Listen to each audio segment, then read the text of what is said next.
Halo adik-adik mahasiswa baru, salam bela negara.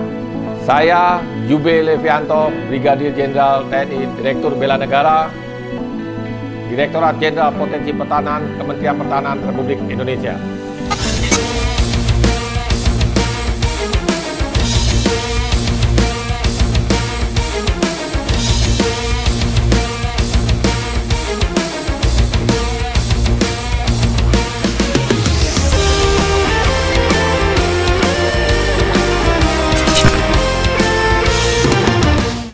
Ada 3 hal mendasar untuk pentingnya bela negara. Yang pertama, apa yang harus dibela? Kedaulatan negara, keutuhan wilayah, dan keselamatan bangsa. Mengapa harus dibela? Saya ibaratkan negara layaknya sebagai makhluk hidup. Makhluk hidup tidak ada, berkembang, dan mati. Demikian juga dengan negara. Sebelum merdeka, lalu mengisi kemerdekaan. Tentunya dalam mengisi kemerdekaan banyak sekali ancaman-ancaman yang akan kita hadapi. Siapa yang membela? Kita sebagai warga negara memiliki kewajiban untuk membela negara kita, termasuk adik-adik saya dan seluruh masyarakat Indonesia. Adik-adik, kita harus bersyukur kehadirat Tuhan Yang Maha Kuasa kalau kita tinggal di suatu negara yang begitu luar biasa, negara Indonesia, yang terdiri dari 17.395 pulau, 274,9 juta penduduk, serta memiliki suku bangsa yang begitu banyak, 1.340 suku bangsa, terdiri dari 655 bahasa daerah. Sesuai Undang-Undang Nomor 23 Tahun 2019, bela negara adalah tekad, sikap, perilaku, serta tindakan warga negara, baik secara perorangan maupun kolektif, dalam menjaga kedaulatan negara, keutuhan wilayah, keselamatan bangsa, dan negara yang dijiwai oleh kecintaannya kepada Negara Kesatuan Republik Indonesia yang berdasarkan kepada Pancasila, Undang-Undang Dasar 45, dalam menjamin kelangsungan hidup bangsa dan negara dari ancaman. Bela negara bukan wajib militer, tetapi bela negara merupakan hak dan kewajiban setiap warga negara. Adik-adik mahasiswa baru, saya akan sampaikan ancaman terhadap pertahanan negara. Yang pertama adalah ancaman militer, yang kedua adalah ancaman non-militer, yang ketiga adalah ancaman hibrida. Adapun ancaman aktual yang kita hadapi saat ini adalah seperti pelanggaran wilayah perbatasan, separatis, perompakan, radikalisme, ancaman cyber, terorisme, macam-macam bentuk-bentuk ancaman tersebut. Saat ini kita sedang menghadapi satu bentuk ancaman aktual, yaitu wabah penyakit COVID-19. Ada ancaman potensial. Ancaman potensial ini berupa perang konvensional ataupun perang terbuka. Ini yang harus adik-adik pahami tentang bentuk-bentuk ancaman terhadap pertahanan negara. Adik-adik mahasiswa baru, saya akan perkenalkan dinamika perjuangan Negara Kesatuan Republik Indonesia. Diawali dengan Pergerakan Nasional Budi Utomo tahun 1908. Dilanjut dengan kegiatan Sumpah Pemuda, Kemerdekaan RI, ada agresi militer Belanda pertama, kedua, ada serangan umum, ada kegiatan Konferensi Meja Bundar, pengakuan Belanda terhadap kemerdekaan Indonesia.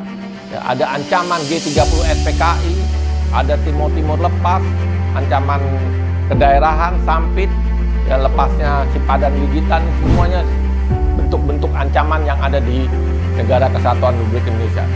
Adik-adik sekalian, kita sekarang sedang menghadapi ancaman non-militer, yaitu ancaman kesehatan, yang kita kenal dengan COVID-19.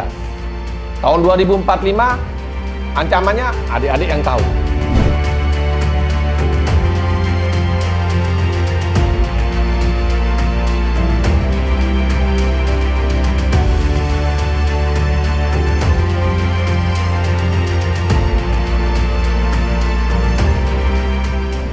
Adik-adik sekalian, tanpa terasa kita sekarang hidup di era kemajuan teknologi yang sangat pesat, yaitu di zaman revolusi industri 4.0.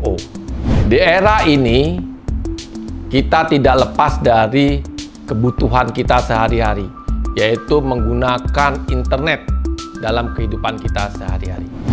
Adik-adik sekalian, saya akan perkenalkan salah satu bentuk ancaman, yaitu perang modern. Ya, salah satu contoh yaitu dengan proxy war, di mana negara yang berkuasa, negara yang kuat, memperdaya negara-negara yang lemah. Metodenya bagaimana? Yaitu dengan mencuci otak, brainwashing. Ya, bagaimana mempengaruhi seseorang agar mereka melakukan keinginan sesuai dengan kehendak lawan. Ya, menanamkan doktrin, mengubah strategi, ya, mengubah ideologi, mengubah paradigma, mengadu domba, ya, adanya intoleransi, teror.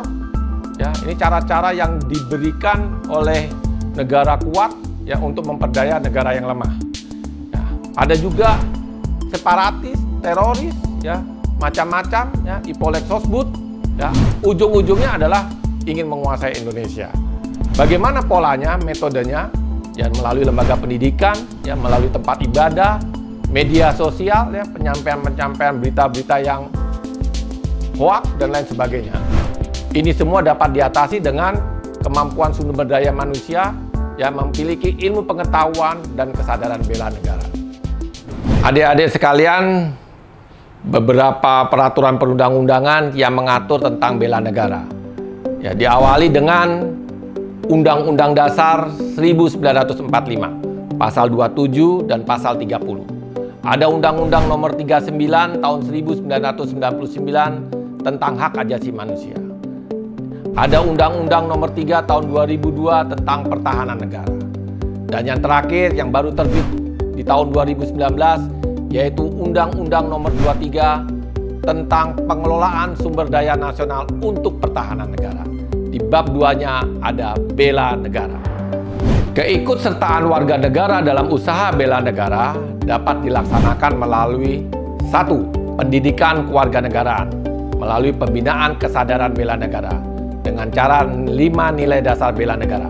Yang pertama adalah cinta tanah air, yang kedua adalah sadar berbangsa dan bernegara, yang ketiga adalah setia kepada Pancasila, yang keempat adalah rela berkorban, dan yang kelima adalah melalui kemampuan awal bela negara. Untuk lingkup pendidikan saat sekarang ini kita sedang laksanakan. Yang kedua adalah pelatihan dasar kemiliteran secara wajib bagi calon komponen cadangan yang telah memenuhi syarat. Ini sifatnya juga sukarela. Yang ketiga adalah pengabdian sebagai Tentara Nasional Indonesia secara sukarela dan wajib. Contohnya seperti saya. Ya, yang keempat adalah pengabdian sesuai dengan profesi. Adik-adik sekalian, kesadaran bela negara merupakan landasan dalam doktrin sistem pertahanan keamanan rakyat semesta, di mana telah disebutkan bahwa di dalam Undang-Undang Nomor 3 Tahun 2002 untuk dapat mengatasi ancaman militer, menempatkan TNI sebagai komponen utama, ya, didukung oleh komponen cadangan dan komponen pendukung. Dalam mengatasi ancaman non-militer, menempatkan kementerian di luar bidang pertahanan sebagai unsur utama, ya, didukung oleh komponen bangsa lainnya. Ya, ini untuk dapat mengatasi ancaman militer dan ancaman non-militer. Dan untuk dapat melaksanakan ini semua didasari oleh kesadaran bela negara.